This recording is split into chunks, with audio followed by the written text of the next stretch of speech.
भव्यात्मा लोकानुप्रेक्षा में आचार्य भगवान 159 नंबर की गाथा में अब नारकियों की संख्या और नारकियों का अल्प बहुत्व कह रहे हैं। मूल गाथा में तो संख्याएं नहीं बताई है, मूल गाथाओं में तो मुख्यतः से अल्प बहुत्व कहा गया है, किंतु उसके आगे आचार्य भगवान शिवचंद्र महाराज अपनी संस्कृत टीका में हमें उसकी संख्या भी बताते हैं, उसका अल्प बहुत भी बताते हैं, और साथ साथ में हमें सिद्धांत चक्रवर्ती नेमिचंद्र महाराज के चरणों में भी लेके चलते हैं कि वहां पर और क्या क्या कहा गया है उसकी भी चर्चा करें। ठीक है, तो आप लोगों के सामने अगर गतिमार्गणा की गोबर सर जी की गतिमार्गणा की अगर आपके सामने पीडीएफ है तो उसको भी रख देना कभी कभी, क्योंकि उसमें से ही चार्ट हम लोगों को समझ में अच्छी तरीके से आ जाते हैं। चलिए फिर से एक बार मैं गाथा पढ़ ले रहा हूं। सत्तम नारय हिंतो असंख्य गुणिदा हवंति नेरय्या जावय पड़भम नरयम बहु दुखा होती है ठिठा।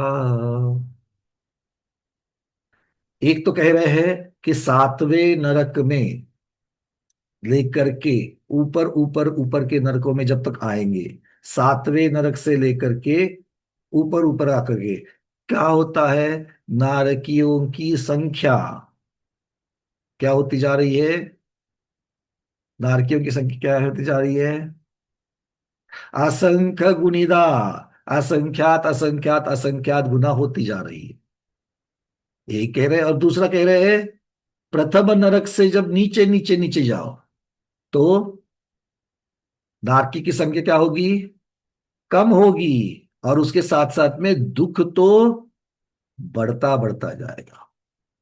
तो जितना नीचे के नरक में जाओगे उतने नारकियों की संख्या तो कम होगी, किंतु दुख बहुत बढ़ जाएगा। ठीक है, चलिए देख लेते हैं क्या कहते हैं। सप्तमनारकेभ्य असंख्य गुणिता भवन्ति नैरैकः यावच्च प्रथमं नरकं बहु दुःखा भवन्ति अधोध। अधोध के, अधो के बाद में प्लुत है, तो अधो अध इस प्रकार से पढ़ना है, मतलब क्या होगा, नीचे नीचे। चलिए सप्तम नरकात, अब सातवां नरक कौन सा है, शिवचंद्र महाराज को हमारे ऊपर कोई भरोसा नहीं है, इसलिए उन्होंने आगे लिख दिया सप्तम नरकात अर्थात तम महाप्रभा, तमह प्रभा माधवी नाम्र, कौन सा है, महातम प्रभा नाम के पृथ्वी में माधवी नाम स आकाशात ऊपर ऊपरी नारकहा, वहां से लेकर के ऊपर ऊपर के जो नारकी है, कहाँ तक, यावत प्रथम नरकम, पहले नरक तक, और पहला नरक कौन सा है, रत्न प्रभा धर्माणाम प्रथम नरक पर्यंतम, रत्न प्रभा पृथ्वी के धर्मा नाम के प्रथम नरक पर, पृथ्वियां अलग और उनके नरकों के नाम अलग। क्या होता है, असंख्यात गुणिता नारकहा भवंती, एक नरक से ऊपर के नरक में, नीचे से जब ऊपर ऊपर जाते तो एक नरक से ऊपर के नरक में असंख्यात असंख्यात गुना क्या है, नारकी होते हैं। तो ये तो अल्प बहुत हो गया, अब नारकियों की संख्या भी बताएंगे, क्या कहते हैं आगे।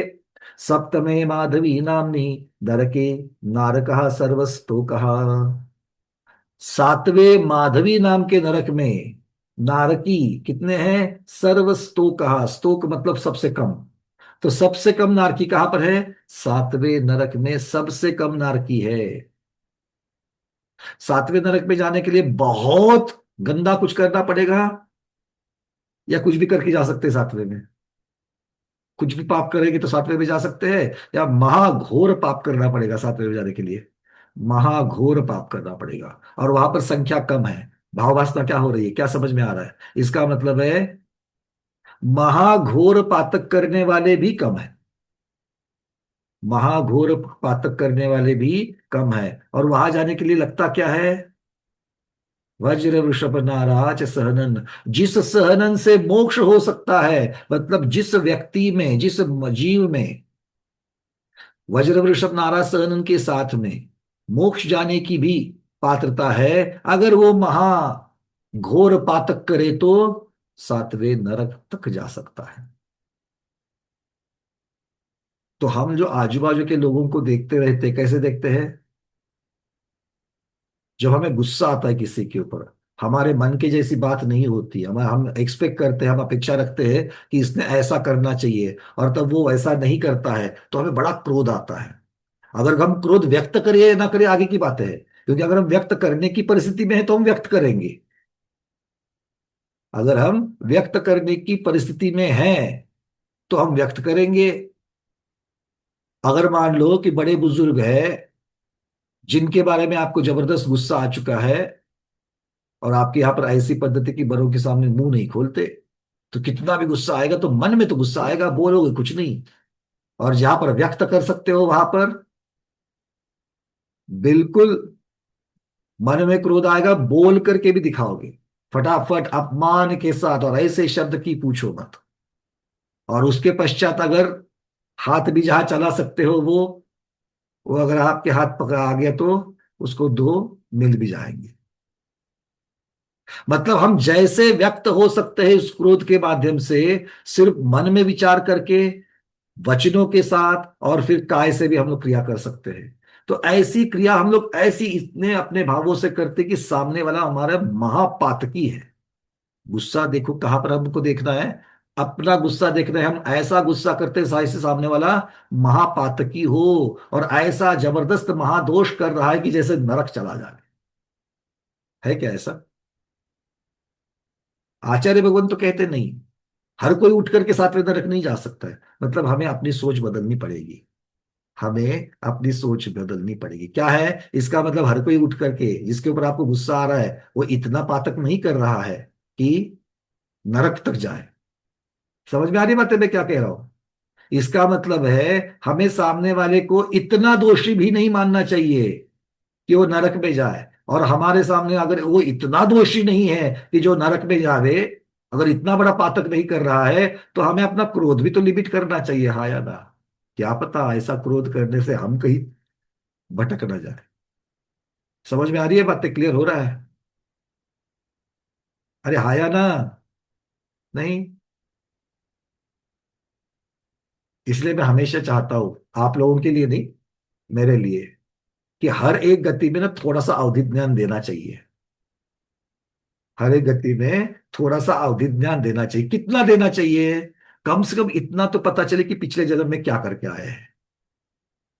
दो फायदे हैं उससे। अगर महाकांड करके आ गए हैं तो अपनी आज की दशा देख करके हम लोग सुधर जाते कि भैया ऐसा सब कुछ करके करके आए हैं, इसलिए ये आज हमारी हालत है। और अगर अच्छा दान पुण्य वगैरह कर करके आए हैं तो वहां से हमें प्रेरणा भी मिलेगी, वहां पर किया था वो आज खर्चा हो रहा है, फिर से कमाना पड़ेगा, इसलिए अच्छी चीजें वापस करनी पड़ेगी। है ना? पर ऐसा होता नहीं है, और इसलिए हम अपनी मस्ती में पूरी जिंदगी निकाल लेते हैं। और हमें पता कब चलता है हम सयाने कब हो जाते हैं, हम शहाने कब हो जाते हैं, कब हो जाते हैं? अभी जो आपकी और हमारी उम्र है उसमें हम थोड़े सयाने हो जाते हैं। है कि नहीं है? चलिए, यही तो आचार्य भगवान यहाँ पर कह रहे हैं कि सातवें नरक में क्या कह रहे हैं? असंख्यात गुणता असंख्यात गुणता, सातवें से पहले तक आते असंख्यात गुना नारकी है। सबसे ज्यादा नारकी कहां पर होंगे? सबसे ज्यादा नारकी कहां पर होंगे? पहले नरक में होंगे। और पहले नरक जाना आसान है कि नहीं है? सातवें नरक से कंपैरिजन में, मैंने जब बोला पहले नरक जाना आसान है कि एकदम से ऐसे हो गया, है ना? नरक जाना भी इतना आसान नहीं है, शांत हो जाओ। नरक जाना इतना आसान नहीं है। नरक जाने के लिए भी ना बड़े पापड़ बेलने पड़ते, तब जाकर के नरक के द्वार खुलते हैं। उतने पापड़ बेलने के लिए तैयार हो क्या? हमें दरवाजा ही नहीं खोलना है तो क्यों पापड़ बेलेंगे उसके लिए? हाँ या ना? चलिए, बहुत बढ़िया। आसान है मनुष्य और देव और तिर्यंच में जाना। आसान क्या है? मनुष्य और तिर्यंच। समग्र दृष्टि मनुष्य की चर्चा नहीं कर रहा हूं मैं, सम्यक दृष्टि मनुष्य की नहीं कर रहा हूं। अगर हम आगम को उठा करके देखते हैं तो सबसे ज्यादा मनुष्य कैसे बनते हैं और तिर्यंच कैसे बनते हैं, जरा सोच के देखो। तिर्यंच बनते ज्यादा मायाचारी करने से। उमा स्वामी महाराज ने बहुत सुंदर सुंदर सूत्र दे करके है। ठीक है नहीं है? मायाचारी करने से तिर्यंच गति मिलती है। तो आप और मायाचारी दिन में क्या करते हैं? चार, अगर हम 24 घंटे निकालेंगे, नहाने धोने का सोने का छोड़ दो, तो दिन में मायाचारी ज्यादा करते कि क्या करते हैं? सोच लो। ठीक है, और मनुष्य बनने के लिए क्या करना पड़ता है? अल्प आरंभ अल्प परिग्रह। अल्प आरंभ अल्प परिग्रह। ये तो अच्छा मनुष्य बनने के लिए बता दिया। ये तो अच्छा मनुष्य बनने के लिए बता दिया। अल्प आरंभ है क्या आपका और हमारा?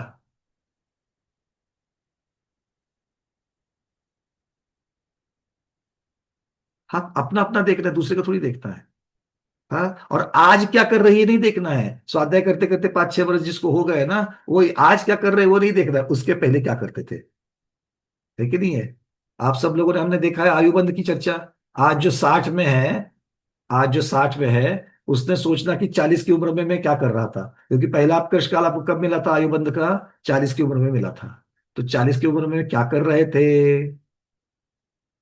पिकनिक कर रहे थे, सासू माँ से झगड़ा कर रहे थे, आजू बाजू वालों के साथ क्या कर रहे थे, 40 की उम्र में क्या करते हैं, वो सोचो। ठीक है। उसके बाद में, 40 के बाद, और बचे तो 20 थे, तो 20 की 2/3 कर लो।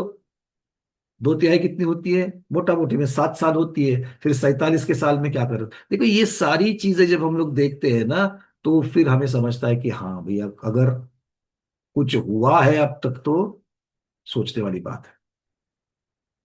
मनुष्य में भी जा सकते, मिथ्या दृष्टि मनुष्य बनना आसान है। मिथ्या दृष्टि तिर्यंच बनना आसान है। क्योंकि मनुष्य से मनुष्य में जाना है, तो क्या करना पड़ेगा? सम्यक दर्शन के साथ में मनुष्य से मनुष्य जाएंगे क्या? भोग भूमि जाएंगे। मनुष्य से मनुष्य में जाना है तो भोग भूमि जाएंगे, सम्यक तो के साथ जाएंगे।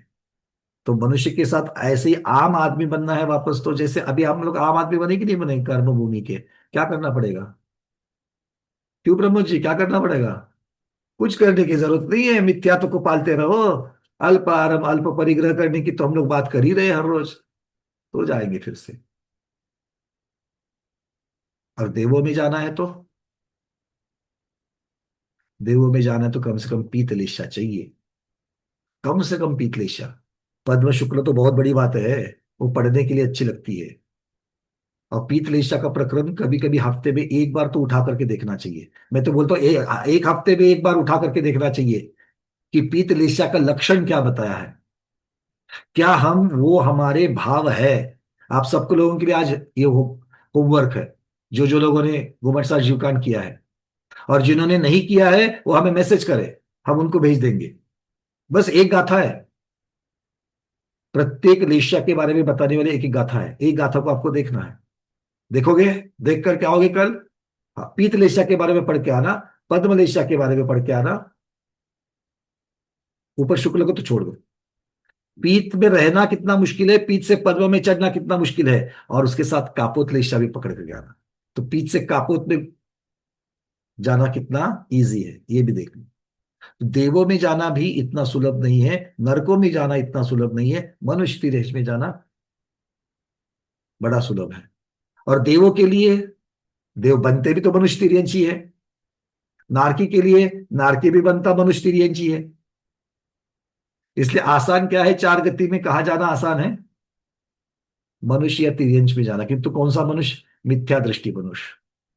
अगर मिथ्या दृष्टि मनुष्य नहीं बनना चाहते हो, तिर्यंच नहीं बनना चाहते हो, तो फिर पुरुषार्थ करना पड़ेगा।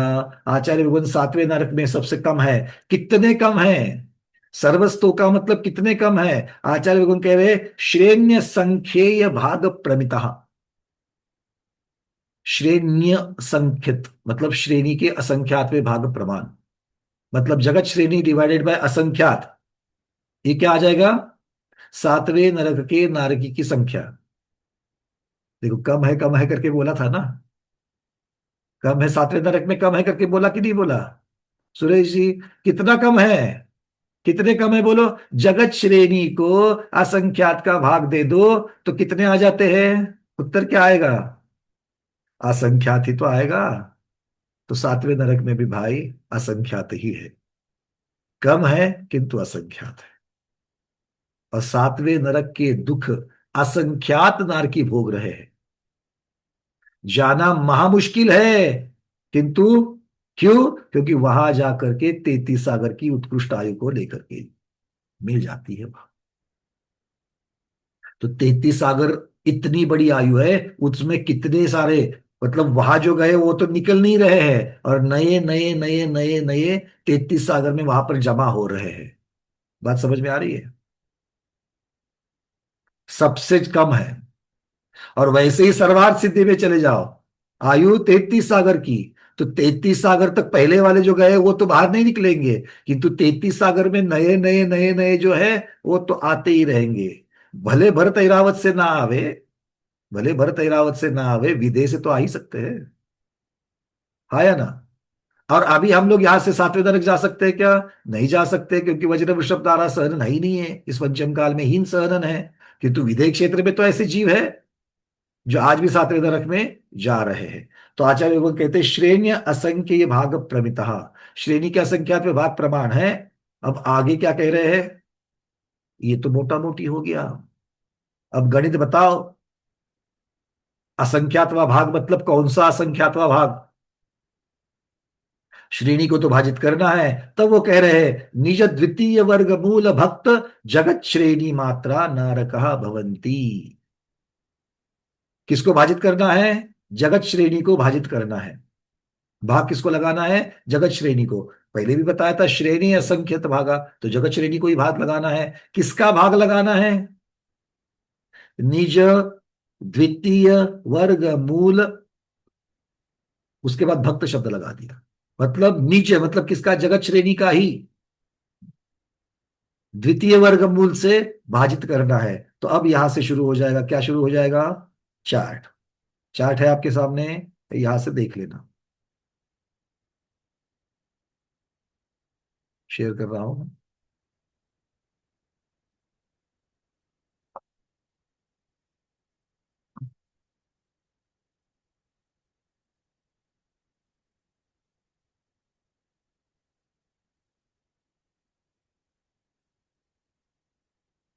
दिखाई दे रहा है?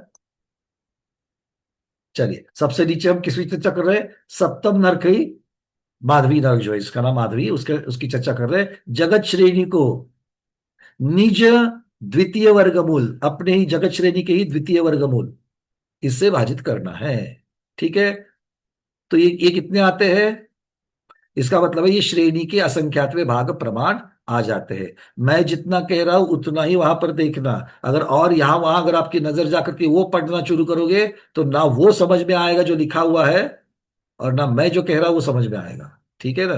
क्योंकि यहाँ नीचे देखोगे तो जगत श्रेणी जगत श्रेणी जगत श्रेणी का पूरा गोडाउन है हमारे पास। ठीक है ना? उसकी गोडाउन की तरफ ध्यान नहीं देना, वहां पर आएंगे उसको भी समझेंगे अच्छी तरीके से। तो ये हो गया सातवां। चलो आगे बढ़ते हैं। अब यहाँ पर आपके सामने है,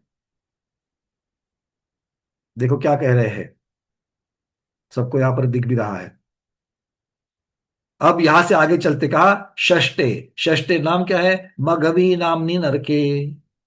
छठे मघवी नाम के नरक में क्या है? सप्तम पृथ्वी नारकेभ्यः, सातवें नरक के नारकियों से षष्टतम पृथ्वी प्रभा पृथ्वी नारकः।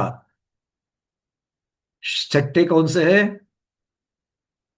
प्रभा। पृथ्वी कौन सी है? तमह प्रभा। षष्ठ तम नहीं, षष्ठ तमह तम प्रभा पृथ्वी है। तो छठी पृथ्वी है तम प्रभा।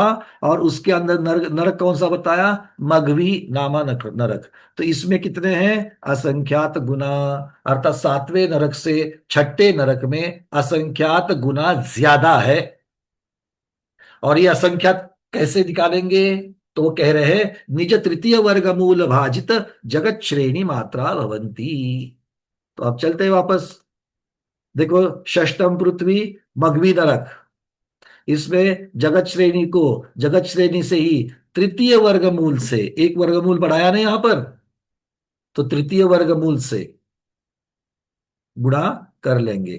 तो कितना आएगा? वर्गमूल करना मतलब और भी कम करना। 16 का वर्गमूल कितना होता है? 16 का वर्गमूल कितना होता है? 4, है ना? तो जब वर्गमूल निकालते हैं तो मूल राशि कम हो जाती है, ये बात तो समझ में आ गई। हाँ। तो अगर दूसरा वर्गमूल निकालेंगे तो जितनी राशि आती है, और एक बार वर्गमूल निकालेंगे तो राशि कम होगी कि नहीं होगी? कम होगी। और जब राशि, कौन सी राशि कम हो रही है? नीचे वाली, जिससे भागाकार कर रहे हैं, दे रहे हैं, भाग दे रहे हैं, वो राशि कम हो रही है। इसका मतलब है लब्ध, टोटल उत्तर क्या होगा? ज्यादा आएगा। ठीक है। तो इसकी अपेक्षा से यहां पर समझते हैं सातवें नरक की संख्या में जगत श्रेणी को द्वितीय वर्गमूल से भाजित किया, तो जो उत्तर आया उससे तृतीय वर्गमूल जो जगत श्रेणी का वो छोटा होने की वजह से छठे नरक की वैल्यू बढ़ जाएगी। ठीक है, क्योंकि हम छोटी संख्या से सातवें नरक में जहां पर जितनी जिस संख्या से भाग दिया था उससे छोटी संख्या से भाग दे रहे हैं। ये बात इतना तो समझ में आ रहा है। बाकी तो सब असंख्यात वाला शुद्ध ज्ञान के परे है, उसको छोड़ दो। ठीक है, तो उसकी भाव वास्तव होना कर सकते थोड़ी बहुत, उससे ज्यादा नहीं। गणित को समझ। ठीक है, चलिए अब चलते, इसी प्रकार से आगे चलना है। अब इसके पश्चात सीधे जगत श्रेणी पांचवी पृथ्वी के लिए क्या है, जगत श्रेणी का छठा वर्गमूल है, फिर आठवां है, फिर 10वां है, फिर 12वां है, ऐसे दूसरे तक हमें जाना है। तो एक नरक से दूसरा असंख्यात असंख्यात गुना नारकी ज्यादा है। बस इसी को थोड़ा सा संस्कृत में पढ़ लेते हैं। चलिए आगे कहते हैं तेभ्यश्च। तेभ्यश्च मतलब छठे पृथ्वी से, अर्थात षष्ठ नारकेभ्यश्च, छठी पृथ्वी के नारकियों से। अब देखो यहां पर षष्ठ नारकेभ्य मतलब हम लोग कहते हैं छठे माले वाले, पांचवें माले वाले, तो वैसे वो जहां रहते उसकी अपेक्षा से भी उनको नाम दिया जाता है। यहां पर भी छठे नारकी के क्या कह दिया, छठे नारकी वाले, छठे नरक वाले, इस प्रकार से कह दिया। तो छठे नरक वालों से पंचम पृथ्वी नारका कितना है, असंख्यात गुना, वो असंख्यात गुना है। फिर आगे कहेंगे पंचमे अरिष्टा नामनी नरके। कौन सा नरक है पांचवा, अरिष्टा नाम का नरक है। उसमें निज षष्ठ वर्ग मूल भक्त जगत श्रेणी मात्रा नारका। निज मतलब जगत श्रेणी को ही जगत श्रेणी के छठे वर्गमूल से जब भाजित करेंगे तब वो उतने नारकी बनेंगे। ते भेश्च, वहां से उससे पंचम पृथ्वी नारके भेश्च, चतुर्थ पृथ्वी नारक, तेबेश्च मतलब कहां से, पांचवें पृथ्वी के नारकियों से चतुर्थ पृथ्वी के नारिक कितने हैं, असंख्यात गुणा संतः, असंख्यात गुना है। अब क्या कह रहे हैं, अंजना नामनी चतुर्थ नरके। अब इसी का अर्थ और खोल रहे हैं। चौथा नरक कौन सा है, अंजना नाम का है। अंजना नामनी चतुर्थ नरके अष्टम निज वर्ग मूल विभक्त जगत श्रेणी मात्रा नारका भवंती। तो चौथे नरक के नारकी जगत श्रेणी को जगत श्रेणी के से आठवें वर्गमूल से जब भाजित करेंगे तो जितनी संख्या आती है उतने संख्या प्रमाण है।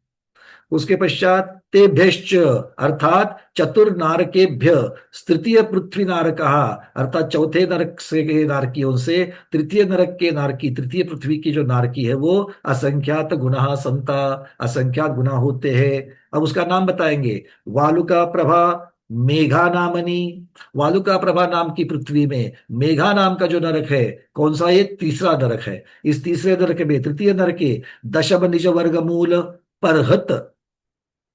अब देखो दशम निज वर्ग मूलापरहत, वो अपरुत शब्द है। तो भक्त भी कहा, अपरुत भी कहा, और उसके बाद में अभी इसके पहले क्या कहा था, विभक्त भी कहा था। तो कौन ये शब्द हम लोगों को, जो लोग थोड़ा संस्कृत की ओर ध्यान देकर के पढ़ रहे हैं, तो भागाकार के लिए कौन कौन से शब्द आ गए हैं उसको देख लेना।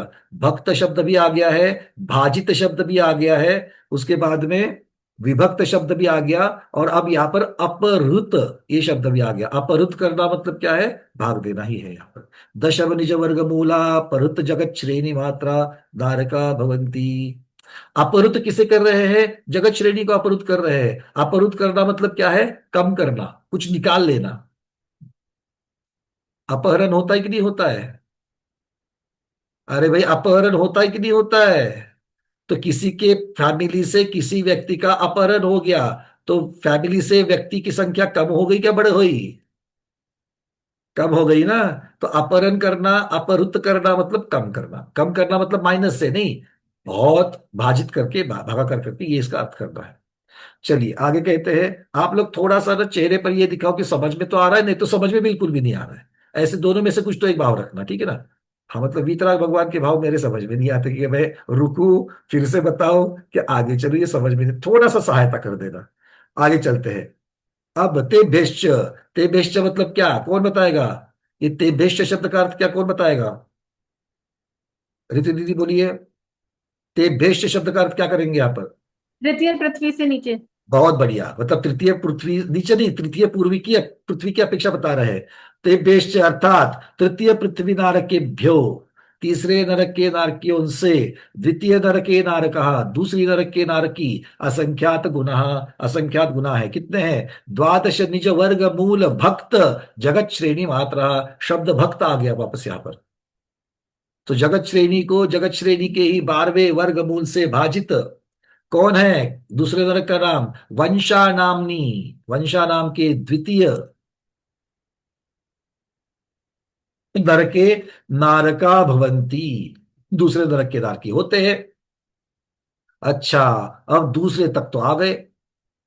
आगे तेभ्यश्च द्वितीय पृथ्वी नारकेभ्य प्रथम पूर्वी पृथ्वी नारका संतः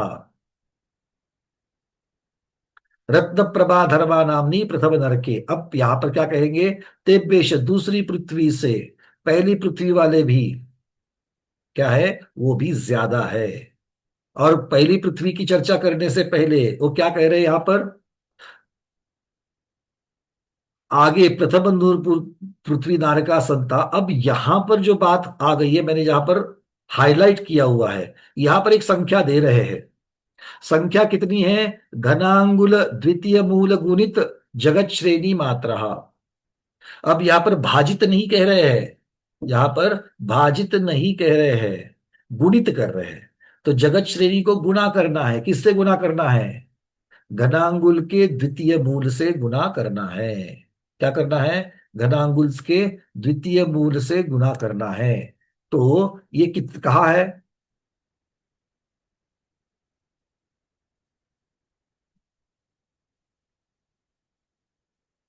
तो ये संख्या जो है, ये मुख्यतः से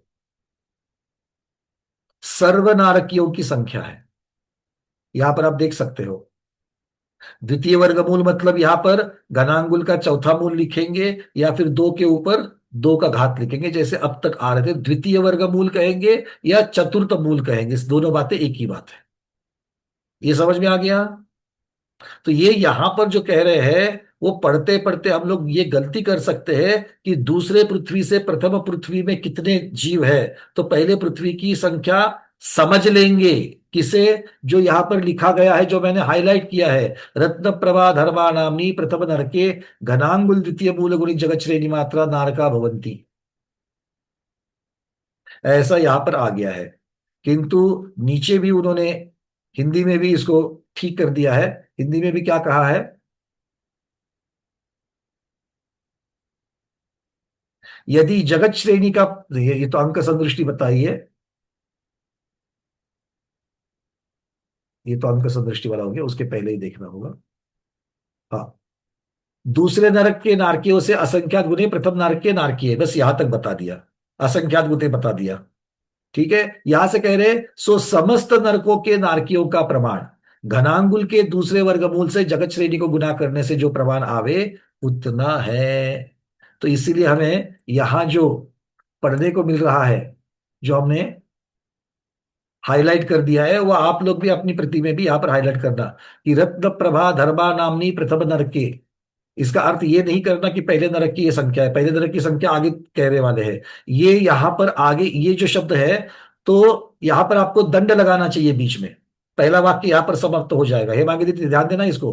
तेभ्यश्च द्वितीय पृथ्वी नारकेभ्यः प्रथम पूर्वी नारका संता। तो ऐसे ही दूसरी पृथ्वी से पहली पृथ्वी वाले असंख्यात गुनाहीन है, यहां पर दंड लगेगा।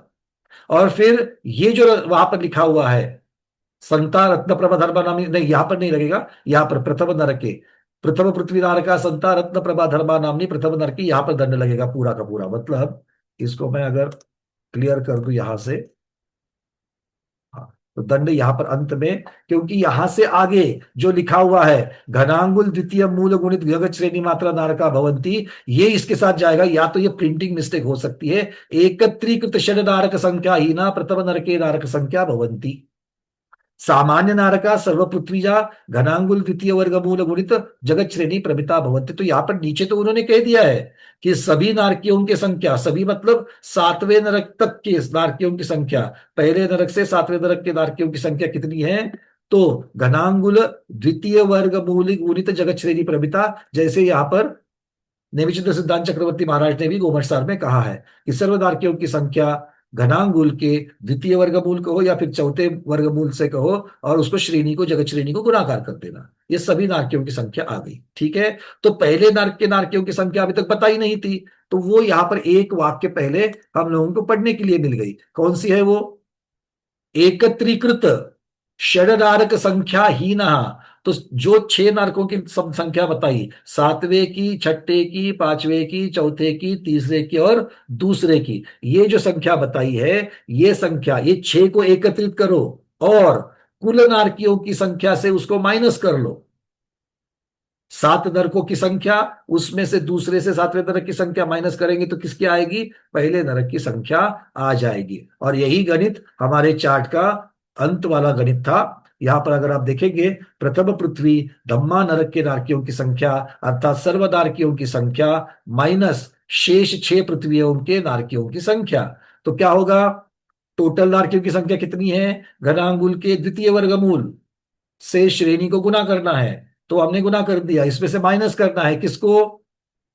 दूसरे नरक की संख्या, तीसरे नरक की संख्या, चौथे नरक की संख्या, पांचवें नरक की संख्या, छठे नरक की संख्या और सातवें नरक की संख्या। सो 2 से 7 तक इकट्ठा कर दिया, ब्रैकेट डाल करके जोड़ दिया, और इसको सभी नारकियों की संख्या से माइनस कर दिया, तो पहले नरक की संख्या मिल जाएगी। समझ में आ गई बात?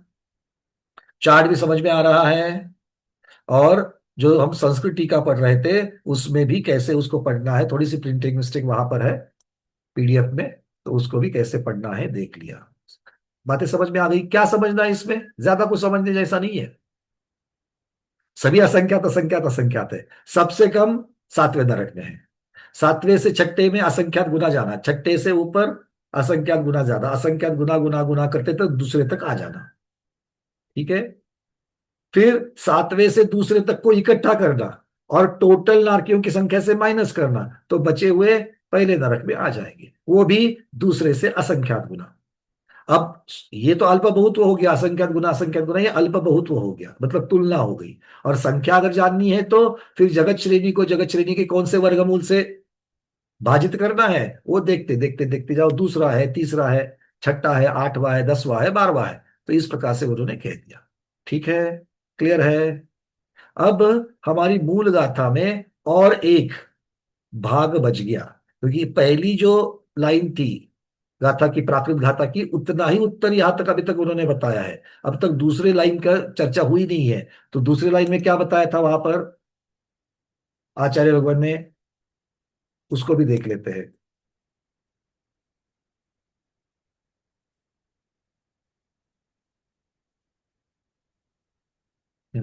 अब कह रहे हैं, हिट्टिट्टा अधोधो नारका बहु दुक्खा भवंती। हिट्टिट्टा मतलब नीचे नीचे नीचे जब जाते वक्त, अधो अधो अधो अधो, ऊपर से नीचे जाते जाते पहले से दूसरे में, दूसरे से तीसरे में, तीसरे से चौथे में क्या हो रहा है? नारका बहु दुखा भवंती। नारकियों का दुख बहुत बहुत बहुत बढ़ते जाता है, बहुत बढ़ता है, थोड़ा बहुत नहीं, बहुत बढ़ता है। अर्थ भी बता दिया। प्रथम नरक दुखात द्वितीय नरके अनंत गुणम दुखम। पहले नरक से दूसरे नरक में दुख संख्यात असंख्यात गुना नहीं, अनंत गुना बढ़ जाता है। पहले नरक से दूसरे नरक में अनंत गुना बढ़ जाता है, और दूसरे से तीसरे में अनंत गुना बढ़ जाता है।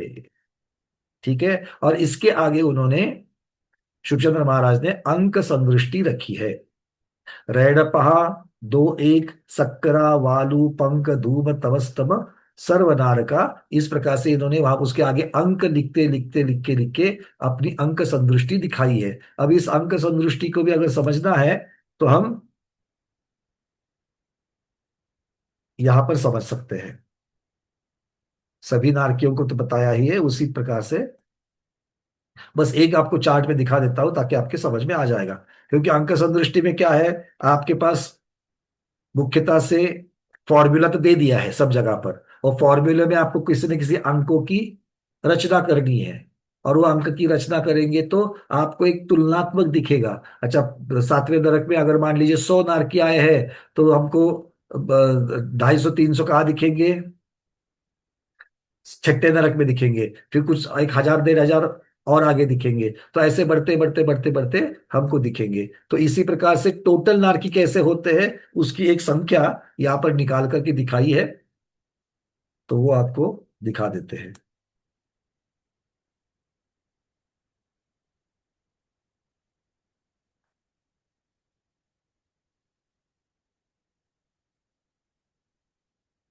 चलिए, दिख रहा है आपको? तो सभी नारकियों की संख्या यहां पर बता रहे हैं। तो सभी नारकियों की संख्या कितनी है? घनांगुल का द्वितीय वर्गमूल या चौथा मूल, और उसको श्रेणी से गुना करना। तो श्रेणी को इन्होंने 65,536 माना और घनांगुल को 16 माना। तो घनांगुल का पहले दो बार वर्ग करना है। वर्गमूल कितनी बार निकालना है? दो बार निकालना है, तभी तो चौथा मूल निकलेगा। तो पहले घनांगुल का पहला वर्गमूल निकालेंगे, 16 का वर्गमूल है 4, और फिर 4 का और एक बार निकालेंगे तो 2। तो 16 का 2 क्या हो जाएगा? द्वितीय वर्गमूल होगा। 16 का 2 क्या हो जाएगा? द्वितीय वर्गमूल। नहीं तो क्या कहेंगे? 16 का चौथा मूल, दोनों भी कह सकते हैं। तो क्या होगा? 2 आएगा। तो फिर आप दो गुना श्रेणी की संख्या 65,536, तो टोटल लार्कियों की संख्या 1,31,072। ये सिर्फ समझने के लिए है। ये सिर्फ समझने के लिए है। क्यों? क्योंकि हर एक नरक में असंख्यात असंख्यात नारकी है। असंख्यात जो संख्या है वो संख्या लिख करके बता सकते हैं क्या? नहीं। तो बस आपको अल्प बहुत वो समझे, इसलिए ये अंक संदृष्टि होती है। अंक संदृष्टि का अर्थ क्या है? अंकों के माध्यम से भाव भासना करना। ठीक है, चलिए। गुरुदेव विराजमान हो गए, एक बार दर्शन कर लेते हैं सब लोग। जय हो प्रज्ञा श्रवण मुनि श्री अमित सागर जी महामुनि राज की जय। नमोस्तु नमोस्तु नमोस्तु भगवान नमोस्तु।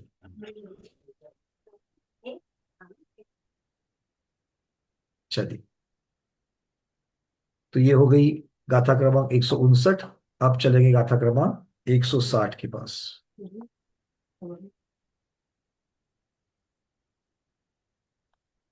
अब देवों की चर्चा हो गई, नारकियों की चर्चा हुई, किंतु देवों में किसकी चर्चा हुई थी? सिर्फ कल्पवासियों की चर्चा हुई थी। याद है ना? सर्वार्थ सिद्धि से नीचे तक कहाँ तक आए थे? सर्वार्थ सिद्धि से 12वें 13वें स्वर्ग तक संख्यात संख्यात संख्यात गुना बढ़ते बढ़ते आए थे। और फिर वहां से नीचे असंख्यात असंख्यात गुना कहाँ तक आए थे? सौदर्भ ईशान स्वर्ग तक आए थे। अभी तक भवनवासी रह गए, व्यंतरवासी रह गए और ज्योतिषवासी रह गए। उनकी संख्या कौन बताएगा? तो गाथा आ रही है आगे 160 नंबर की। इसे कह रहे हैं अब संख्या प्ररूपना की ये अंतिम गाथा है। यहां से आगे आयु का वर्णन चालू हो जाएगा। किसकी कितनी आयु होती है, जगन्य मध्यम वगैरह। आप लोगों के लिए थोड़ा इंटरेस्ट नहीं होगा उसमें। इंटरेस्ट आपको किसमें है? संख्या प्ररूपना है। तो आपको इंटरेस्ट वाली थोड़ी अंतिम गाथा है, तो थोड़ा सा दुखी तो आप लोग होंगे। होंगे ना? क्या अरे अंतिम गाथा संख्या प्ररूपना तो खत्म हो रही है ना? कोई बात नहीं, तो अब जो है सो है, क्या करें। 160 नंबर की गाथा। कप्पसुरा भावनया विंतर देवा तहे बजो इसिया बे होंती असंख गुणा संख गुणा होंती जो इसिया। अब कहे, अच्छा एक मिनट, 159 नंबर की गाथा जो चल रही थी उस पे किसी का प्रश्न था क्या? मैंने पूछना रहेगा, हाथ कुछ ऊपर आए थे। कुसुम दीदी पूछिए, प्रमोद जी खारगर। उसके बाद 160 की तरफ चलते हैं। नरकों की संख्या बोलिए दीदी, क्या क्या है? नहीं वो नहीं था। अच्छा। उस टाइम जब मैंने हैंड रेस किया था तो मेरे को ये पूछना था। तो जब बच्चा या जो भी त्रियंश या मनुष्य पैदा होता है तो उनको कैसे मालूम पड़ेगा कि वो सम्यक दृष्टि है या मिथ्या दृष्टि है? स्वयं को तो पता चलना बड़ा मुश्किल होता है कि नहीं? क्योंकि केवली गम्य है, कोई किसी का सम्यक दर्शन, कोई सम्यक दृष्टि है कि नहीं है। और अगर सम्यक दृष्टि है तो अभी सम्यक दृष्टि है कि नहीं है, ये तो केवली गम्य है। किंतु बाह्य गुणों के, गुरुओं के द्वारा और आगम में भी कहीं इस प्रकार के वर्णन है कि जैसे बड़ी माता जी कहती है, महाराज जी भी बहुत बार कहते हैं कि अगर आपको अभिषेक पूजन की इच्छा हो रही है ना, संसार के भोगों को छोड़ करके समय निकाल करके अगर अभिषेक पूजन की अगर आपको भावना हो रही है, गुरुओं के चौका लगा करके आहार देने की इच्छा हो रही है, और किस कैसी इच्छा? मुझे भोग भूमि जाना है, उसकी भोग भूमि के सुख की इच्छा ना करते हुए, मतलब अंदर से लग रहा है कि अरे वो इतने बड़े रत्नत्रय के धारक है, तो मैं इनको तो आहार देने के लिए जाओ, चौका लगाओ, ऐसी भाव हो रहे हैं उनके विहार में आदि जाने के लिए। आपको भावना हो रही है, उनको वसति का आदि उपलब्ध कराने में आपकी आगे बढ़ करके आप हिस्सा ले रहे हो, स्वाध्याय करने की इच्छा हो रही है, तो इस प्रकार की चीजें, किसी को अपमान आदि ना करने की इच्छा है, भोगों से आपको थोड़ा सा भाई क्या करना है ये सब कुछ, और मोक्ष जाने के लिए, मोक्ष को अच्छा मानने की अगर आपको इच्छा हो रही है, तो ये सम्यक दृष्टि के ही तो बाह्य लक्षण है। हाँ या नहीं, ना? ये अच्छा तो सुनो, अभी की नहीं बात है वो, भैया। नहीं नहीं सुनो, अरे सुनो तो सही। अभी इसके साथ साथ में अगर आपको वात्सल्य हो रहा है, आपको प्रभावना, अभी हमने पहले कहा तो वो प्रभावना भी तो होती है ना, गुरुओं के साथ में चलना आदि, ये प्रभावना की बात है। पूजा में, विधान अनुष्ठान में अगर आपको बैठ करके आपको प्रभावना करनी है, खुद पढ़ करके दूसरों को पढ़ाने की इच्छा हो रही है, वो भी प्रभावना का अंग है। कवित्व, मार्ग प्रभावना भावना के 10 भेद कर दिए हैं 16 कारण में, तो वो 10 10 प्रकार के प्रभाव से अगर प्रभावना करने की इच्छा हो रही है, तो प्रभावना है, वात्सल्य अंग है। अगर खुद हम लोग भटक रहे तो फिर से वापस हमको मार्ग में लगने की इच्छा हो रही है, स्थितिकरण, खुद का भी स्थितिकरण करने की इच्छा हो रही है, निशक, तो अगर अंग को पालन करने की इच्छा हो रही है सम्यक दर्शन के, तो हम लोग सम्यक दृष्टि है। अब बोलो। ये तो अभी की बात है भैया। जब हाँ, मैं कह रही हूँ, बच्चा जब मनुष्य या तिर्यंच पैदा होता है तो तो किसी वो तो उसको, वो तो भाव वासना होगी ही नहीं उनको। है ना? देखो, अगर कोई तिर्यंच पैदा हो रहा है कर्म भूमि में, वो तो सम्यक दृष्टि है ही नहीं नियम से। अगर हाँ, कोई मनुष्य कर्म भूमि में पैदा हो रहा है और पंचम काल जैसे हीन काल में हो रहा है, तो वो नियम से जन्म से सम्यक दृष्टि है ही नहीं है। 8 बरस तो कम से कम रुकना ही पड़ेगा। और 8 बरस कहाँ से लगाने हैं? आयु कर्म की शुरुआत विग्रह गति के प्रथम समय से लगाने हैं।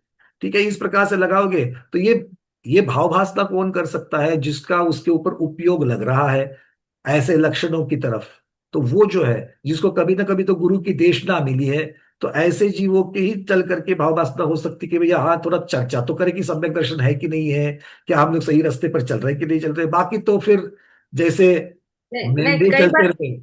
हाँ, कई बच्चों में छोटे छोटे में ही उनको नमोकार है, बक्तामर है, नहीं, सब। देखो एक बात समझ लेना, लक्षणों की अपेक्षा से अगर बच्चा सीख रहा है, बच्चा सीख रहा है अच्छी बात है, किंतु बच्चा सीख रहा है क्या तोते के जैसा रट रहा है, ये महत्वपूर्ण रहता है। अच्छी तरीके से समझ लो इस चीज को, क्योंकि आप सम्यक दर्शन की चर्चा कर रही हो, तो बच्चा अगर छोटा है तो सम्यक दर्शन वाली तो बात ही नहीं है, क्योंकि आप जो हम आप और हम जो बात कर रहे हैं, आजू बाजू में जो देख रहे हैं उसकी चर्चा कर रहे हैं, मतलब पंचम काल की चल रहा है। इसका पक्का है कि वो तो जन्म से तो पक्का सम्यक दृष्टि तो है ही नहीं है। अब बात आती कि छोटे बच्चों की, अब छोटे बच्चों में जो हम लोग संस्कार डाल रहे हैं, वो संस्कार इतने मजबूत होने चाहिए, अगर वो देखा देखी में या माँ के सिखाने से, दादी के सिखाने से, अगर बच्चे को लगता है कि सामने वाले मेरा कौतुक कर रहे हैं, सामने वाले मेरी प्रशंसा कर रहे हैं, तालियां पीट रहे हैं, तो वो बच्चों में एक मोटिवेशन मिल करके उस मोटिवेशन के लिए वो बोल रहा है।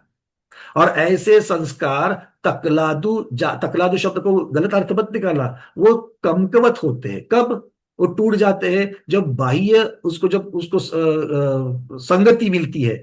कुसंगतियां कब मिलना चालू होती है? जब वो घर को छोड़ करके पढ़ाई के लिए, घर को छोड़ करके जॉब के लिए जो बाहर जाता है, जब वो अपने फैमिली के छत्र को छोड़ करके चला जाता है, अनुशासन को भी छोड़ करके चला जाता है, अब वो वहां पर कैसे टिकेगा, ये महत्वपूर्ण है।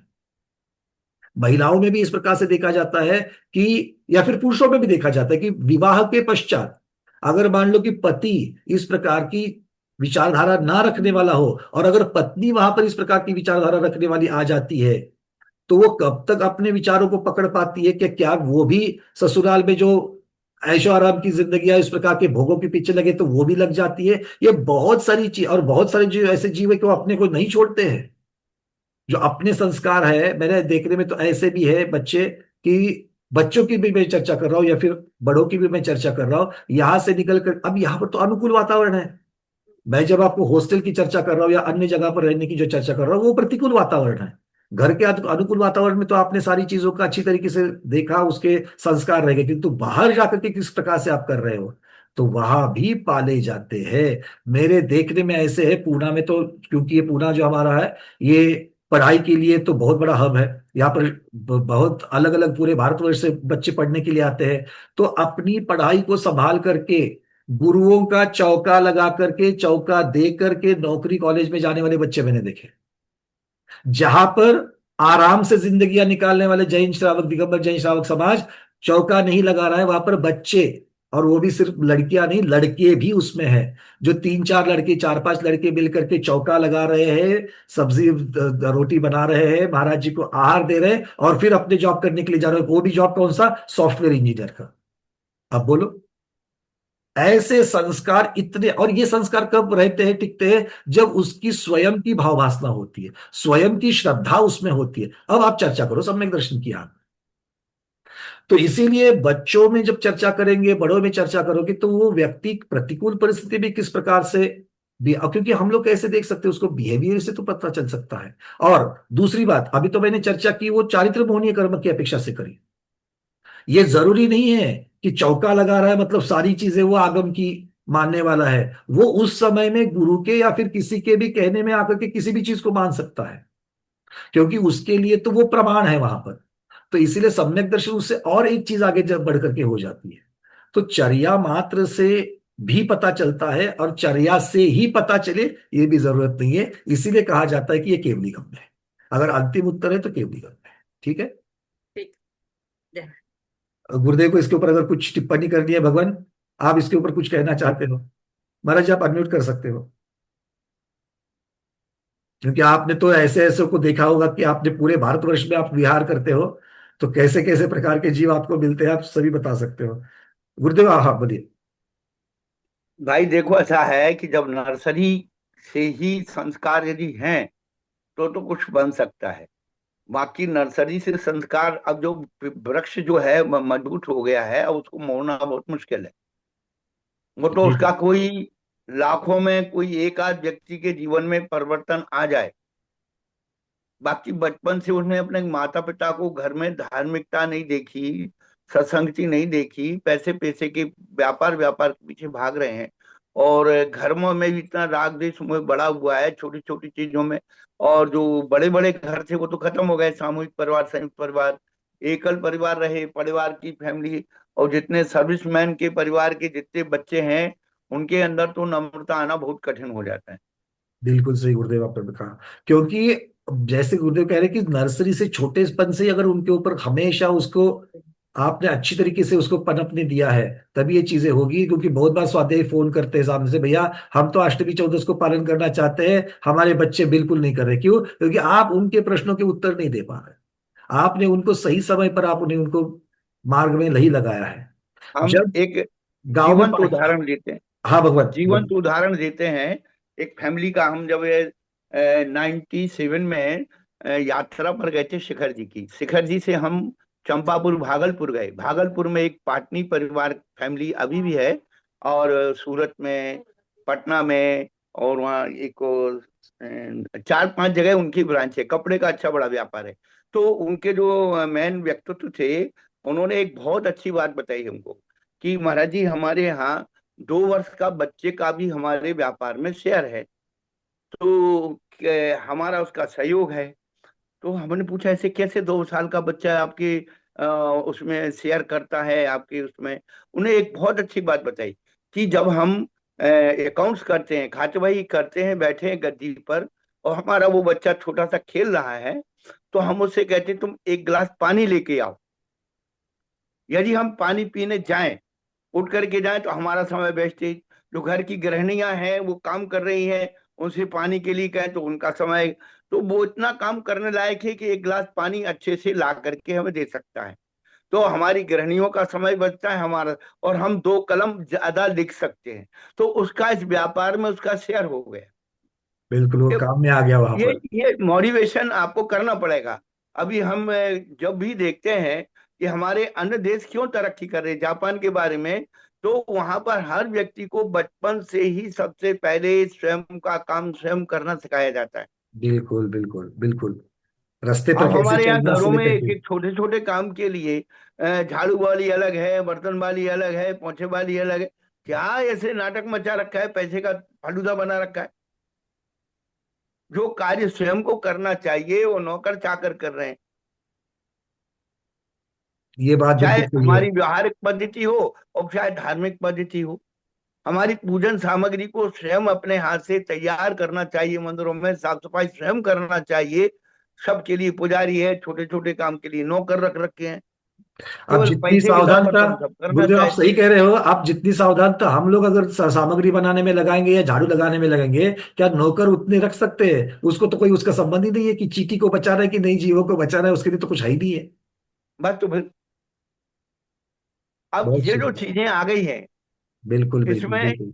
सारा प्रमाद, और प्रमाद ही सबसे बड़ी भाव हिंसा है। तो अपने घरों को बचाने हैं तो भैया बहुत पहले से शुरुआत करनी पड़ेगी हमको भैया स्वयं हम हमेशा। जितने भी अपने सुनने वाले लोग हैं, उनके घर में बच्चे तो बड़े हो गए, यदि जिन जिनके यहाँ नाती पोते हैं, जो भी हैं, यदि मानो बच्चे के बच्ची की भी बच्चा बच्चियां हैं, तो उनको छोटे छोटे काम करना सिखाइए घरों में। कि जी ये चाय पी ली है तो आप वहाँ कप रख के आइए, पानी पी लिया है तो वहाँ बर्तन रख के आइए, भोजन खा लिया तो आप वहाँ अपनी थाली रख के आइए, कोई भी चीज गिर गई है तो उसे सफाई उनके हाथ से खुद कराइए। जी, तभी तो ये मतलब काम का महत्व भी जानेंगे, और ये काम मेरा, ये काम उसका, या फिर किसी को बोलने की जरूरत नहीं है। बेटियां पैदा हो गई तो चौका लगाने के लिए हो गई, ये भी बोलने की जरूरत नहीं पड़ेगी। जब बेटे हाँ भी तो चौका लगा सकते तो बिटिया क्या सिर्फ चौका लगाने के लिए अरे ऐसा कहते हैं महाराज जी कि बेटा पैदा हो गया तो खुशी मनाओ कि वो अभिषेक करने के लिए आ गया, और बिटिया पैदा हो गई तो खुशियां मनाओ क्योंकि वो चौका लगाने के लिए आ गई। ये साधु बैठ रहे, साधु बोल रहे इस प्रकार की बातें नहीं नहीं, मंच तो पर होना भी बैठकर। चाहिए। उनके अंदर जो मोटिवेशन है, जो उनकी शक्ति ऊर्जा है, उसको जागृत करो। बिल्कुल गया कुछ नहीं है। जो बड़ी बच्चियां जो है 8वीं 9वीं पढ़ने शुरू हो गई हैं, उनको घर के काम थोड़े थोड़े, कम से कम रविवार के दिन, छुट्टी के दिन, पर्व त्योहार के दिन उनको काम सौंपिए। बहुत बढ़िया। उनके हिस्से का काम डालिए, केवल पढ़ाई और मोबाइल नहीं। और ये विषयांतर नहीं हो रहा है, ये बिल्कुल साध्या ही हो रहा है, क्योंकि ये यही तो हम लोगों को करना है। ये भी बहुत महत्वपूर्ण है हम अभी सब लोगों के लिए। अभी लेटेस्ट एक हम उदाहरण देते हैं, हमारे यहाँ गुरु जी आए तो हमने अक्षय तृतीया के बारे में बोला कि अक्षय तृतीया दान तीर्थ का पर्व है। और हरिवंश पुराण में 9वें सर्ग में हमारे जिनसेन आचार्य ने लिखा है, अभ्यर्चते तपो वृद्धि धर्म तीर्थ गते अ, म, दान तीर्थ करम देवा साभिषेकन पूजियन। तो कि जब महामुनि जो है आदिनाथ भगवान, महामुनि आहार करके जंगल चले गए, तब देवताओं ने आकर राजा श्रेयांश की अभिषेक पूर्वक पूजा की। क्या बात है। तो अब वो सुन करके घबरा गए, अरे आप ऐसे कैसे सब जगह अभिषेक करवाते हो, ये करो। अरे तुम मूर्खो लोगो, तुमने आगम पढ़ा नहीं। जहां सीता का जब पट्टाभिषेक हुआ था, विद्याधर देवों ने सीता का अभिषेक किया था। रविशेन आचार्य उसमें लिख रहे पद्म पुराण में। जब वो कमल अग्नि बन गई, कमल उसकी चर्चा। नहीं नहीं, उसके पहले। अच्छा उसके पहले मतलब कब, जब रानी, जब सीता बनी, सीता जब रानी बनी हाँ तब। हाँ हाँ हाँ। तो अच्छा विद्याधर देवों ने अभिषेक पूर्वक पूजा अभिषेक किया था उसका, सीता का पट्टाभिषेक। अरे ब्याह शादी में हल्दी की रस्म होती है तो पुरुष स्त्रियों के हल्दी लगाते, ये लगाते, वो लगाते हैं। हम लोग का दीक्षा होती है तो हम लोग का मंगल स्नान होता है, तो घर की माता बहनें, हमारी बुआ फुआ, सभी लोग मंगल स्नान कराते। जी जी। तब मूर्खों ने कुछ देखा नहीं, सुना नहीं, समझा नहीं, सब जगह मिथ्या, सब जगह पाप। महाराज जी इसके दो ऊपर बहुत अच्छा जगपति, एक उपाय, मिथ्या एक पाप। इसके ऊपर बहुत एक अच्छा उपाय दिलाते हैं ऐसे लोग जो नहीं मानते ना। वो एक अच्छा उपाय देते हैं, बोले कुछ रविसेन महाराज, हमें रविसेन महाराज जी हमें प्रमाण नहीं है, हो गई बात खत्म। आचार्यों नहीं को प्रमाण मानना बंद कर दो, सबसे बढ़िया ये हो गया। तो ठीक है, नहीं, उन्होंने जो तो लिखा है। फिर कौन से आचार्य प्रमाण है ये बता दो। अब ये बात तो उन्हीं को पूछनी पड़ेगी, बता ऐसा तो है। है अब ऐसा तो है, तो ऐसा ही लोग बोलना शुरू कर दिए गुरुदेव, अब क्या करेंगे। नहीं, उनके भाग में नहीं ना। ये तो हाँ बस यही। आवरणवाद करते हैं। क्योंकि केवली सुत का आवरणवाद है। देखो जो दर्शन मोही वर्तमान का योग, साक्षात सत्तर कोड़ा कोड़ी का बंद है। जो प्रथमान योग को कुछ भी नहीं मानते, कथा मानते सिर्फ, उनको समझना चाहिए वो कि तो समझ 12वें बंद को अंग नहीं का। मानते ना। प्रथमान योग मत सख्यानम चरितम पुराण पुण्यम बोधि समाधि निदानम बोधति बोधा समीचीना। क्या बात है। वो तो समंदुराचार्य का विरोध कर रहे हैं, प्रथमान योग को नहीं मानते तो। बिल्कुल। चार अनुयोग की जहां पर उन्होंने परिभाषाएं दी है, उसमें से प्रथमान योग की परिभाषा दे दी। और प्रथमान योग भगवान के दृष्टिवाद भेद 12वें अंग का एक अभिन्न हाँ अंग है। हाँ, महावीर यही भगवान यही की यही मैं वाणी है। बोलने वाला। महावीर भगवान की वाणी है वो तो। बा प्रमोद जी पूछिए, उसके बाद अनिता दीदी कलकत्ता से। नमस्ते महाराज जी, वंदना भैया जी। भैया जी, जैसे ये 7वें नरक में, अब आज तो वृषभ नाराज सहन नहीं है, लेकिन जो हम स्थिति देख रहे हैं, युद्ध में संकल्पी हिंसा से लाखों लोग को मारा जा रहा है, तो वो भी 7वें नरक में नहीं जाएंगे। तो इसका मतलब अगर कोई विदेश क्षेत्र से जा सकते हैं, क्योंकि वहाँ वृषभ वध वृषभ नाराज सहनन है, तो वहाँ इससे भी बड़ा घोर पाप आज भी कोई कर सकता है, ऐसा बिल्कुल कर सकता है, क्यों नहीं कर चिंतन। सकता है। देखो, सिर्फ बड़े बड़े युद्धों से ही ये सब चीजें होती है ऐसा नहीं है। श्रेणिक महाराज का उदाहरण देख लो। श्रेणिक महाराज ने सिर्फ सर्प को काट करके, हम सिर्फ सिर्फ शब्द लगा रहे हैं यहाँ पर, क्यों? क्योंकि दिखने के लिए वो क्रिया हमारे लिए सिर्फ दिखती है। सिर्फ उसका वहां पर सर्प को काट करके मुनिराज के गले में लटका दिया, 7वें नरक के आयु का बंद कर दिया, 33 सागर वाला। और उनका आप वृषभ बोलो। नाराज सहनन था, हाँ राजा बिल्कुल था, पहले। वज्र वृषभ नाराज सहनन था। और वज्र वृषभ नाराज सहनन मतलब उतनी जिम्मेदारी जिससे मोक्ष को भी प्राप्त कर सकते हो, उससे ऐसे आपको जब पात्रताएं मिली है तो आप इस प्रकार का कार्य कर रहे हो। इसीलिए अगर आप देखोगे तो तत्वार सूत्र में आता है, ज्ञात भाव से अज्ञात भाव से वीर्य विशेष से भी तीव्र कर्म के। तीव्र मंद ज्ञाता ज्ञात, हाँ, और उसके साथ साथ में वीर्य तीव्र विशेष मंद से भी। ज्ञाता ज्ञात भावादिकरण वीर विशेष तद विशेष। हाँ, तो उसमें वीर्य विशेष की चर्चा है, तो वो ये वाली वीर्य विशेष है आपका। देखो, कुछ भी हो जाए तो भी स्त्री 7वें नरक में नहीं जाती है, क्योंकि उसके पास वज्र वृषभ नाराज सहनन नहीं है। तो वीर्य विशेष की चर्चा जो है वो भी बहुत महत्वपूर्ण है। तो कौन इस प्रकार के शेर जो है वो हर रोज हत्या कर रहा है, किंतु शेर 5वें नरक से आगे नहीं जा रहा है। तो ये बात देख लो। मतलब वीर्य विशेष से भी जो कर्म के उदय, कर्म का जो फल मिलता है, वो भी बहुत महत्वपूर्ण है। ये बात भी यहाँ पर हमको देखनी पड़ेगी। ठीक है प्रमोद जी। जी, मतलब इसमें लेशा भी फिर जुड़ जाएगी साथ में। अकेली लेस्या नहीं, उसके अब लेस्या के साथ साथ में जो बहुत सारी चीजें जो वहां जाने के लिए, वहां पर आप कर्म के नो कर्म कह सकते हो, उसके सहकारी जो है, वो मतलब सहकारी। कर्म के जैसे नौकर नहीं जैसे काम। अभी अभी ट्रम्प ने बोला मैं पूरी सभ्यता उड़ा दूंगा, तो जी। ऐसी संकल्पी हिंसा तो बहुत बड़ा वो हो नहीं, गया। अब देखो क्या है ना कि इमीडिएटली मान लो यहां से तो नहीं जाएगा, ये बात को समझ लो पहले। किंतु इसी प्रकार के संस्कार लेकर के अगले भाव में जाएगा। और वहां पर अगर मान लीजिए कि अगर कुछ कर्म धर्म संयोग से ऐसे, क्योंकि इसी प्रकार के भाव अगर आपके अनादिकाल से संस्कार रह रहे हैं, तभी तो जाकर के आप यहाँ पर भी आकर के सारी उथल पुथल कर रहे हो। तो आगे चल करके बस आपको निमित्त मिल जाएगा वज्र वृषभ नारायण का, तो 7वें नरक बन जाएगा। हाँ, ये तो है। क्योंकि कर्म तो उस प्रकार से करने के संस्कार बने हुए, जिस दिन नो कर्म मिल गया उस दिन चले जाएंगे वहां पर। मतलब बंद तो हो रहा है उसका वैसा। बिल्कुल बिल्कुल, और इसीलिए संभलना बहुत जरूरी है। देखो, श्रेणिक महाराज संभल गए, और श्रेणिक महाराज संभल गए तो कितना संभल गए, 7वें से पहले तक। किंतु जो आयु बांधी वो नहीं चुकेगी, ये तो पक्का है। वो तो उनको तो अरे भाई, 16 कारण भावना भाग करके, जहां पर भाई विदेश क्षेत्र में तो तीर्थंकर होते ही होते हैं, यहां पर आने वाले काल में वो भी प्रथम तीर्थंकर बनना, मतलब कितनी बड़ी बात है। हम्म, तीर्थंकरों को बनना, तीर्थंकर होना ही महादुर्लभ, और वो भी आने वाले काल का प्रथम तीर्थंकर बनना तो ये और भी दुर्लभ, क्योंकि उसके लिए तो पहले से कितने सारे जीवों के 16 कारण भावनाएं और आदि चीजें होती रहेगी, तीर्थंकर प्रकृति बांध रहे होंगे। किंतु प्रथम तीर्थंकर यहाँ पर बनना है, फिर से धर्म तीर्थ की शुरुआत करनी है। जैसे आदिनाथ भगवान का भी नाम 24 में सबसे ज्येष्ठ करके लिया जाता है, अगली 24 में महापद्म भगवान का नाम सबसे ज्येष्ठ करके लिया जाएगा।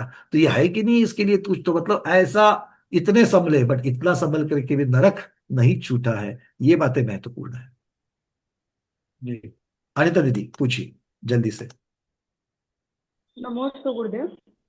मेरा प्रश्न तो नहीं था, गुरुदेव का ये वचन जो था ना, जो बच्चों को भी हमें ऐसे सिखाना चाहिए, जी ये चीज मुझे बहुत अच्छी लगी। तो मैं इसीलिए कहना चाह रही थी, इसका इतना सा वीडियो अलग से करके वो सेंड कीजिए। तो क्या हाँ, है, अभी ऐसे क्या है हमारे कि परिवार में चलो वो प्रयास देंगे। करेंगे, प्रयास करेंगे। और इसीलिए हम क्या कहते हैं ना कि ये सारा जो वीडियोस जो बनते हैं उसमें से एक पार्ट निकाल करके अगर कोई टेक्निकल सपोर्ट मिल जावे, तो बहुत सारी हाँ चीजें हम लोग कर सकते हैं। तो अगर आप लोगों के भी, अगर किसी के घर में अगर टेक्निकल सॉफ्टवेयर इंजीनियर्स वगैरह बैठे हैं, तो उसमें से अगर कोई सहयोग करता है तो हम लोग इस वीडियो के बहुत सारी चीजें अच्छी अच्छी कर सकते हैं। ठीक है, बिल्कुल। चलिए। अंजलि दीदी बोलिए। नमस्ते गुरुवर, वंदना भैया। हम्म। मैं पूछना चाहती, शायद मैंने गलत सुना हो, मुझे याद नहीं आ रहा है। आपने कहा था ना कि भोग भूमि से भी ऋषभ नारायण सहनन के साथ भी सप्तम स्वर्ग, सॉरी, सप्तम नरक में जाते हैं। नहीं नहीं, देखो भोग भूमि की तो चर्चा करो तो भोग भूमि में वहां पर अकाट्य नियम सिद्धांत बना हुआ है कि भोग भूमि से मिथ्यात्व के साथ में भवनतरिक में जाएंगे, सम्यक दृष्टि है तो पहले दूसरे स्वर्ग तक ही जाएंगे, उसके आगे नहीं। आगे नहीं। मतलब वहां की जो गति है वो निर्धारित है भोग भूमि की, वो तिर्यंज के लिए भी और मनुष्य के लिए भी। ठीक है, ठीक नरक जाने के लिए तो है। सिर्फ मनुष्य और तिर्यंज नरक जाने के लिए, और तिर्यंज कर्म में के भूमि सारे का, तिर्यंज नहीं जा सकते। कर्म भूमि का। कर्म भूमि या तिर्यंज। चलिए। धन्यवाद। तो 160 सुशीला दीदी बोलिए, अनम्यूट किया है।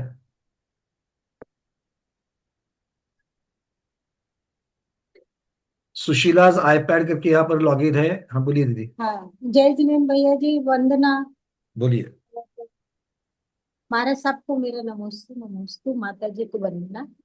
मैं एक चिंतन में प्रश्न आया है दिमाग में, हम्म। वो ये कि अम, हमारे यहाँ अभी पंचम काल में तो मोक्ष नहीं है, मोक्ष मार्ग है केवल, किंतु ऐसा भी कुछ संभव है कि सम्यक्त्व के साथ हम विदेश क्षेत्र में जन्म लें, ऐसा कुछ प्रयास करें और वहां से मोक्ष जाएं, ऐसा संभव है क्या? देखिए, अच्छा आपने, अच्छा हो गया आपने बोल दिया, मैं आपको इसका उसका उत्तर दे दूं।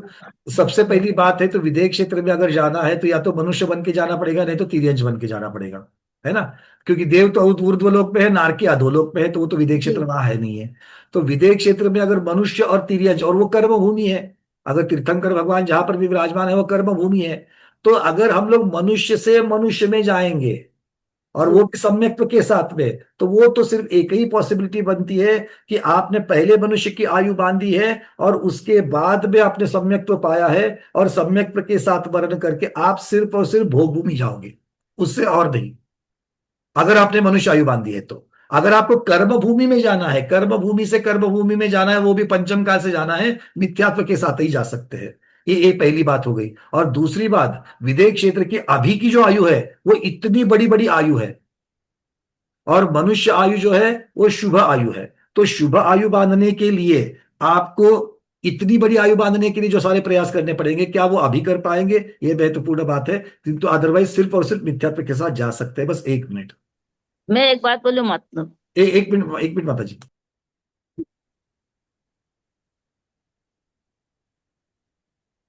आवाज नहीं आ रही। बस माता जी, इस चर्चा को हम लोग आगे बढ़ाएंगे थोड़ी देर के बाद में। आचार्य भगवान वैराग्यनंद जी महाराज यहाँ पर विराजमान हो चुके हैं, तो आज की हमारी क्लास को हम लोग यहीं पर संपन्न करते हैं और भगवती आराधना ग्रंथ की तरफ चलते हैं। तो आज के स्वाध्याय को गुरुओं के श्री चरणों में बारंबार नमोस्त वंदना में इच्छा का करते हुए यहीं पर समापन करते हैं। जैनम जयतु शासनम, जैनम जयतु शासनम, जैनम जयतु शासनम।